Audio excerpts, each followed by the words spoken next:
Welcome to our channel. ప్రస్తుతం మనతో పాటు దాము బాలాజీ గారు సీనియర్ జర్నలిస్ట్ ఉన్నారు. వాటితో ఒకసారి మాట్లాడదాం. నమస్కారం సార్. నమస్తే. సార్, గద్దర్ అవార్డ్స్ సినిమా ఇండస్ట్రీకి ఈ ఉగాదికి ఇస్తున్నట్టుగా వార్తలు అయితే వినిపిస్తున్నాయి. అయితే సినిమా ఇండస్ట్రీ మాత్రం ఈ గద్దర్ అవార్డ్స్ పట్ల సుముఖంగా లేదన్న వార్తలే వినిపిస్తున్నాయి. వీటిని బాయ్కట్ చేసే ఆలోచనలో ఉన్నట్టుగా కూడా తెలుస్తుంది. కాకపోతే అంత సాహసం గవర్నమెంట్ అగెనిస్ట్ గా చేస్తారనేది కూడా ఒక డౌటే. మరి ఏం జరిగే అవకాశం ఉంది గద్దర్ అవార్డ్స్ విషయంలో? ఎప్పుడు ఇచ్చే ఛాన్స్ ఉంది? మీరేం చెప్తారు సార్ దీనికి? గద్దర్ అవార్డులు అనేది ముందు నుంచి కూడా వివాదంగానే ఉంది. ఇంతకు ముందు నంది అవార్డులు అనేవి ఉండేది ఉమ్మడి ఆంధ్రప్రదేశ్లో. ఆ నంది అవార్డుల స్థానంలో మళ్ళీ కొత్తగా ఏం అవార్డులు తీసుకురాలేదు. 2013 నుంచి ఇప్పటి వరకు అవార్డులు ఇవ్వలేదు. అక్కడ తెలుగుదేశం తరఫున కొంత అవార్డులు ఇచ్చారు. బీఆర్ఎస్ దీన్ని పట్టించుకోవడం మానేసింది. అయితే రేవంత్ రెడ్డి వచ్చి దీన్ని పునరుద్ధరించాలని నిర్ణయించుకున్నాడు. ఆయన నిర్ణయాన్ని అందరూ కూడా ఆహ్వానించారు. ఎందుకంటే ఏదో ఒక ఎంకరేజ్మెంట్ అనేది ప్రభుత్వం నుంచి సినిమా ఇండస్ట్రీకి అవసరం. ముఖ్యంగా కళాకారులు అప్రిసియేషన్ అవార్డుని కోరుకుంటారు. డబ్బు కోసమే అందరూ సినిమాలు తీసినప్పటికి కూడా తమ సాటిస్ఫాక్షన్, ఒక నటుడిని ఒక అవార్డు ఇస్తే ఆ నటుడికి ఎంతో ఉత్సాహం వస్తుంది. ఒక డైరెక్టర్కి అవార్డు ఇస్తే అది వస్తుంది. అది అందువల్ల వాళ్ళని ఉత్సాహపరచడం, రెండు టాలెంట్ని ప్రోత్సహించడం, ఇలాంటి కార్యక్రమాలతో ప్రభుత్వాలు ప్రపంచవ్యాప్తంగా రకరకాల అవార్డులు అనేవి ఉన్నాయి. మనకి ఆస్కార్ అనేది అంత ఇంపార్టెంట్ అందరికీ తెలుసు. రెండోది బిజినెస్ పరంగా కూడా ఆ నటుడి కెరియర్, ఆ డైరెక్టర్ కెరియర్ కూడా అవార్డుతో ముడిపడి ఉంటుంది. ఒక అవార్డు, మంచి అవార్డు వస్తే అతనికి ఛాన్సెస్ కూడా పెరుగుతాయి. సో ఈ నేపథ్యంలో రేవంత్ రెడ్డి అవార్డులు ఇస్తానని, మళ్ళీ పునరుద్ధరిస్తానని ప్రకటించడం అనేది మంచి పని. అయితే ఆయన గద్దర్ పేరుతో అవార్డులు ఇవ్వడం అనేది చాలామందికి ఇష్టం లేదు. దీనికి రకరకాల వ్యాఖ్యానాలు వచ్చాయి. గద్దర్ పేరు, అసలు రేవంత్ రెడ్డి ఉద్దేశం ఏంటి? గద్దర్ పేరుతో ఎందుకు ఇవ్వాలి? మామూలుగా అయితే నంది అవార్డులు, నంది అనేది అందరికి తెలుసు. లేపాక్షి దీంట్లో నుంచి ఆ నంది పేరుతో అవార్డులు ఇవ్వడం అంటే ఏదో ఒక కల్చరల్ సింబల్ అనేది ప్రతి స్టేట్కి ఉంటుంది. ఆ కల్చరల్ సింబల్ తరపున ఒక అవార్డులు ఇవ్వడం ఉండొచ్చు.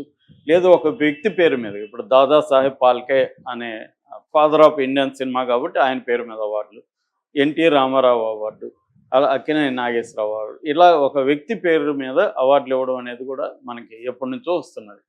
అలాగే గద్దరు తెలంగాణ ఐకాన్స్లో, తెలంగాణలో ఉండే గొప్ప వ్యక్తుల్లో ఆయన గద్దరు ఒకరు. గద్దరు జీవితాంతం కూడా గుమ్మడి విటలుగా ఉండి గద్దరుగా మారి ఆయన తన విప్లవానికి, తర్వాత దళిత ఉద్యమానికి, తెలంగాణ ప్రత్యేక రాష్ట్ర ఉద్యమానికి ఆయన ఎంతో విశేష కృషి చేశాడు. ముఖ్యంగా తెలంగాణలో ఫోక్ సాంగ్స్ని తీసుకొని వాటిని రెవల్యూషనైజ్ చేసి ట్యూన్స్ని మార్చి ఇప్పటికి కూడా గద్దర్ పాటలు అనే పేరు ఒక బ్రాండ్ లాగా వచ్చింది. సో అలాగా గద్దరు ఒక సింబల్ ఆఫ్ తెలంగాణ, ఒక ఐకాన్ ఆఫ్ తెలంగాణ. సో ఆయన పేరుతో అవార్డు ఇస్తే తప్పేంటి? ఆయన పేరుతో అవార్డు ఇవ్వడం అనేది ఆయన్ని మనం సంస్కరించుకోవడం అనేది రేవంత్ రెడ్డి ఫీలింగ్. ఎందుకంటే రేవంత్ రెడ్డి ముందు నుంచి కూడా గద్దర్ అంటే రేవంత్ రెడ్డి పర్సనల్గా కూడా ఇష్టం. తను ఎంతో క్లోజ్గా ఉండేవాడు. అట్లాగే తెలంగాణ ఐకాను, ఒక కేసీఆర్ ఉన్నప్పుడు గద్దర్ని ఏడిపించాడు. 3 గంటల పాటు ప్రగతి భవన్ దగ్గర వెయిట్ చేయించాడు ఎండలో. ఇలాంటివన్నీ కూడా బయటకు వచ్చాయి.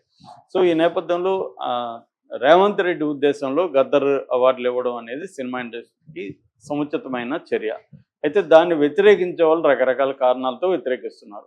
తెలంగాణలోని గద్దర్ని అభిమానించేవాళ్ళు, గద్దర్ అంటే చాలా గొప్పగా చూసేవాళ్ళు కూడా గద్దర్ అవార్డు అనే దాన్ని వ్యతిరేకిస్తున్నారు. దీనికి కారణం ఏంటంటే గద్దర్ సినిమా ఇండస్ట్రీకి సంబంధం లేదు. ఆయన రంగుల కళలో కొంత ఉన్నాడు, తర్వాత మా భూములు యాక్ట్ చేశాడు, కొన్ని పాటలు ఆయనవి ఉన్నాయి, ఇవన్నీ ఓకే. కానీ ఆయన మెయిన్ స్ట్రీమ్ సినిమాని చాలాసార్లు విమర్శించాడు. మెయిన్ స్ట్రీమ్ సినిమాతో, అంటే ఆయన దృష్టిలో ఇది commercial cinema, feudal cinema, bourgeois cinema, దీంతో ఆయన ఐడెంటిఫై కాలేదు. కానప్పుడు ఆయనకి ఈ అవార్డులు, ఆయన పేరుతో కమర్షియల్ సినిమాకి అవార్డులు ఇవ్వడం అనేది కరెక్ట్ కాదు. ఆయన్ని గౌరవించుకోవాలంటే అనేక వేరే మార్గాలు ఉన్నాయి. ఆయన పేరుతో అవార్డు కళాకారులకు ఇవ్వచ్చు. ఫోక్ దీంట్లో తెలంగాణ ఫోక్ అనేది చాలా బలమైంది. తెలంగాణ ఫోక్లో విశిష్టమైన కృషి చేసిన వాళ్ళకి గద్దర్ అవార్డులు ఇవ్వచ్చు, ఇంకేదన్నా అవార్డులు ఇవ్వచ్చు. కానీ సినిమా ఇండస్ట్రీకి గద్దర్ అవార్డులు ఇవ్వడం అనేది సముచితం కాదు అనేది తెలంగాణ వాదులు కానీ గద్దర్ని ప్రేమించే వాళ్ళు కూడా చెప్పే విషయం. ఆ రకంగా వాళ్ళు వ్యతిరేకిస్తున్నారు. రేవంత్ రెడ్డి ఏంటంటే గతంలో కేసీఆర్ గద్దర్ను అవమానించాడని చెప్పి ఈయన నేను పట్టిన కుందేలకి 3 కాళ్ళు అన్నట్టుగా పిడివాదంతో ఉన్నాడు. సలహాలు తీసుకోవాలి, రేవంత్ రెడ్డి కూడా అన్నీ నాకే తెలుసు అనే ఒక అహంకారానికి వెళ్తున్నాడు అన్న విమర్శలు ఉన్నాయి. ఇంకా బీఆర్ఎస్ సరే బీఆర్ఎస్ వాళ్ళు చేయని పని ఈయన చేస్తున్నాడు, అంతవరకు అప్రిషియేట్ చేయాలి. కానీ వాళ్ళు ప్రతిదీ రేవంత్ రెడ్డి చేసే ప్రతి కార్యక్రమం విమర్శిస్తారు కాబట్టి వాళ్ళ వ్యవహారం మామూలే. ఇంకొంతమంది అంటే గద్దర్ దళితుడు ఒక దళితుడు పేరుతో, రెండోది అతను రెవల్యూషనరీ, ఒక రెవల్యూషనరీ అంటే కూడా ఆయన ఒకప్పుడు పీపుల్స్ వార్ అనే బ్యాండ్ పార్టీకి ఆయన ఇది ఉన్నాడు. ఆయన మీద చంద్రబాబు పీరియడ్లో పోలీసులే కోబ్రాల పేరుతో ఆయన్ని చంపాలని అటాక్ చేస్తే 5 బుల్లెట్లు ఆయన బాడీలో కూడా దిగి ఆయన బతికాడు, మిరకలస్గా బతికాడు. సో ఆయన్ని చంపాలని కూడా అప్పట్లో చంద్రబాబు ప్రభుత్వం ట్రై చేసిందని ఆయన అనేకసార్లు విమర్శించాడు. తర్వాత చంద్రబాబు ని హక్ చేసుకొని అవన్నీ కూడా విమర్శలు వచ్చాయి. ఆయనలో చాలా మార్పులు వచ్చాయి తర్వాత. సో ఏదేమైనా ఒక దళితుడు, ఒక విప్లవకారుడు అయిన గద్దర్ పేరుతో అవార్డులు తీసుకోవడం కరెక్టా, మేము ఆయన బొమ్మని మా ఇళ్ళల్లో పెట్టుకోవాలా అన్న ఇది కొంతమందిలో ఉందని. ఇది ఎవరు ఓపెన్గా చెప్పట్లే, ఎవరు కూడా గద్దర్ని దళితుడని ఓపెన్గా చెప్పట్లేదు. కానీ ఇది కూడా అగ్రకుల, ఎందుకంటే సినిమా ఇండస్ట్రీ ప్రధానంగా కమ్మ, రెడ్డి, కాపు లేదా బ్రాహ్మిన్, కొంతమంది రైటర్లు కావచ్చు, సంగీత కళాకారులు, ఈ అగ్రకులాల గుప్పెట్లోనే సినిమా ఇండస్ట్రీ ప్రధానంగా ఉంది. సో వీళ్ళు గద్దర్ అనే ఒక దళితుడిని ఓన్ చేసుకొని ఆయన బొమ్మ తమ దగ్గర పెట్టుకొని ఆ అవార్డుని సెలబ్రేట్ చేసుకోవడానికి రెడీగా లేరు. అందుకనే ఇండస్ట్రీ వ్యతిరేకిస్తుంది. సో దీన్ని ఎవరూ కూడా ఆహ్వానించలేదు ఇప్పటివరకు. సో కానీ రేవంత్ రెడ్డి మాత్రం వెనకడుగు వేసేదే లేదన్నట్టుగా రేవంత్ రెడ్డి ముందుకెళ్తున్నాడు.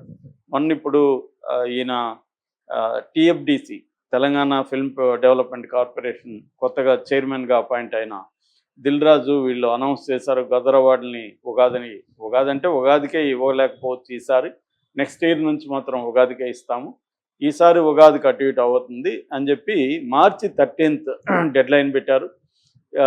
ఎందుకంటే 2013 నుంచి ఆపేశారు కాబట్టి వెనక్కి వెళ్ళి ఆ సంవత్సరాలకు కూడా మేము అవార్డులు ఇస్తామని కూడా ప్రకటించారు. అంటే 2013 నుంచి ఇప్పటి వరకు కూడా ఎవ్రీ ఇయర్కి మేము అప్పుడు కూడా లెక్కేసి ఇస్తాము.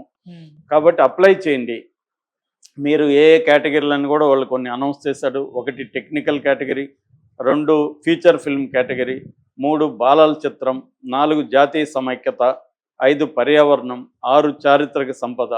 ఇది కాకుండా తొలి అంటే డెబ్యూ ఫిల్మ్ అంటారు, తొలి ఫీచర్ ఫిల్ము, తర్వాత సొసైటీని ఇంపాక్ట్ చేస్తున్న film, documentary film, short film, animated film, వీటికన్నిటికి కూడా అవార్డులు ప్రకటించారు. అట్లాగే సినిమా జర్నలిస్టులు, సినిమా ఇండస్ట్రీకి సంబంధించి ఎవరైనా ఆ ఇయర్లో మంచి బుక్ రాసుంటే లేదా మంచి వ్యాసాలు రాసుంటే ఆ జర్నలిస్ట్కి అవార్డు, ఇవన్నీ కూడా ఇస్తామని అనౌన్స్ చేశారు.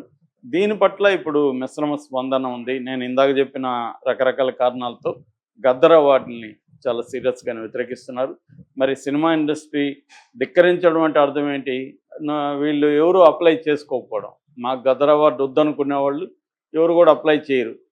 గద్దర్ అవార్డు ఇచ్చినా పర్లేదు మేము తీసుకుంటాం అనుకునే వాళ్ళు ఏదైనా పేరుతో మాకు ఇబ్బంది లేదు, అవార్డు అనేది ఇంపార్టెంట్, స్టేట్ అవార్డు, ఇది తెలంగాణ స్టేట్ అవార్డు అనేదాన్ని మేము గౌరవిస్తాం. అది ఏ పేరు పెట్టారనేది వాళ్ళ విషయం, మనం విభేదించవచ్చు కానీ దాన్ని వ్యతిరేకించొద్దు అని అనుకునే వాళ్ళు కూడా ఉంటారు.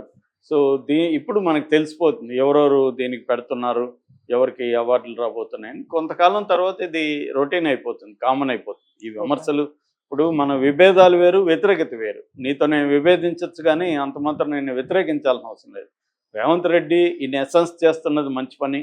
ఆయన బీఆర్ఎస్ ఆపేసిన అవార్డులను మళ్ళీ పునరుద్ధరించడం అనేది ఖచ్చితంగా రేవంత్ రెడ్డిని అప్రిషియేట్ చేయాలి. ఆయన ఆ మేరకి సినిమా ఇండస్ట్రీని గుర్తించాడు.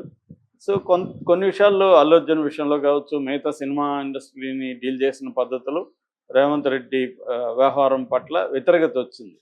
కానీ at the same time Revanth రెడ్డిని కూడా సినిమా ఇండస్ట్రీ పట్టించుకోలేదు, ఎవరు కూడా ఆయన దగ్గరికి వెళ్ళి ఇచ్చేయలేదు, గద్దర్ అవార్డుని ఆహ్వానించలేదు, అట్లాగే డ్రగ్స్ మీద వీడియోలు చేయమంటే చేయలేదు. ఇలాంటి అంటే నన్ను ఎవరు పట్టించుకోలేదు, చివరికి నా పేరు కూడా మర్చిపోతున్నారు అన్న ఇది ఆయనలో ఉండొచ్చు.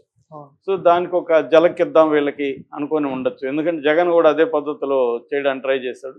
కాకపోతే జగన్ ఈ స్థాయిలో ఒక ఫేమస్ స్టార్ హీరోని జైల్లో పెట్టించడం అది జగన్ చేయలేదు, ఈయన చేయగలిగాడు. దీనికి కూడా కారణం ఏంటంటే హైదరాబాద్లో వీళ్ళ ఆస్తులు అవన్నీ ఉండడం, దానివల్ల వీళ్ళకి ఎక్కువ భయం ఉంటుంది ఇక్కడ సీఎంని. జగన్ పట్ల ఎందుకు భయం ఉంటుంది? ఎందుకంటే జగన్ ఏం చేయగలడు? మహా అంటే సినిమాకి బిగినింగ్లో ఏమన్నా షోలు అవి ఆపగలడు.